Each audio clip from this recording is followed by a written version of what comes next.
வாழ்க வையகம், வாழ்க வளமுடன்.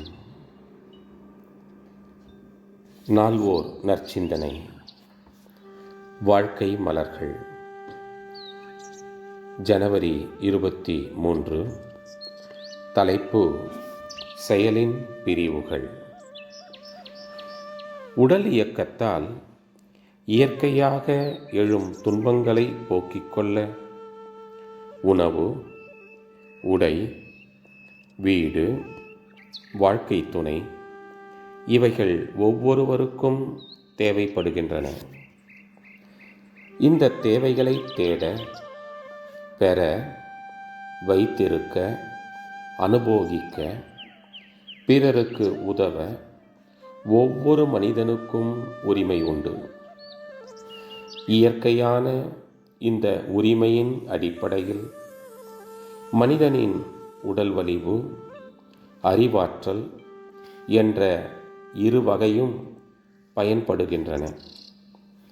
இவ்வாறு பயன்படுத்தும் முறையை பொதுவாக செயல் என்று சொல்லுகிறோம்.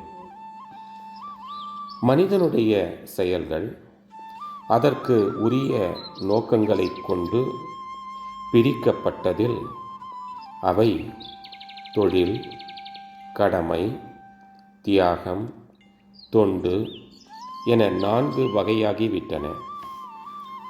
தன் உடலின் இன்பம், பணம், பாசம் என்ற 3 வகை குறிக்கோள்களை கொண்டு ஒருவர் புரியும் செயல் தொழில் எனப்படும்.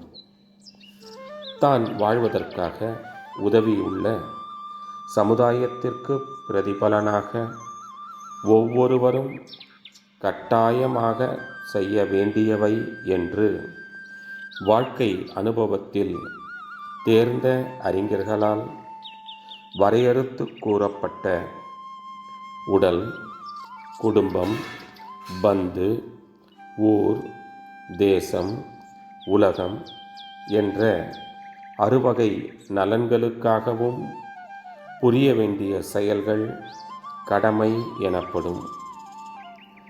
குறிப்பிட்ட ஒரு நோக்கத்திற்காகவோ, ஒரு மனிதனுக்காகவோ, மனித குழு ஒன்றிற்காகவோ உணர்ச்சி வயப்பட்டு தன்னை அர்ப்பணித்து கொள்ளும் செயல் தியாகம் என்று சொல்லப்படும். இயற்கை நிலையினையும், எண்ணத்தின் நிலையினையும், இன்பத் துன்ப இயல்பினையும் அறிந்த பேரறிவின் எல்லையில் நிலைத்து தான் தனது என்று குறுகி நிற்கும் எல்லையை கடந்து தன்னை உலக மக்களின் வாழ்வின் நலத்திற்காகவே அர்ப்பணித்து எண்ணம், சொல், செயல் என்ற 3 வித ஆற்றல்களை பயன்படுத்தும் பெருநோக்கச் செயல் தொண்டு என்று மிகவும் சிறப்பாக கருதப்படும். அருள் தந்தை வாழ்க வளமுடன். தொடரும்.